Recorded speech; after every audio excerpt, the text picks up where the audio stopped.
ఎగువ నుంచి వస్తున్న భారీ వరదలతో శ్రీశైలం ప్రాజెక్టు నిండుకుండలా మారింది. పూర్తిస్థాయి నీటి మట్టం 215 టీఎంసీలు కాగా ప్రస్తుత నీటి నిల్వ 180 టీఎంసీలుగా ఉంది. దీంతో అధికారులు గేట్లు ఎత్తారు.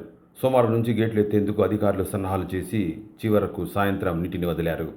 ఇప్పటికే దిగువ ప్రాంతాల ప్రజలు అప్రమత్తంగా ఉండాలని అధికారులు హెచ్చరికలు జారీ చేశారు.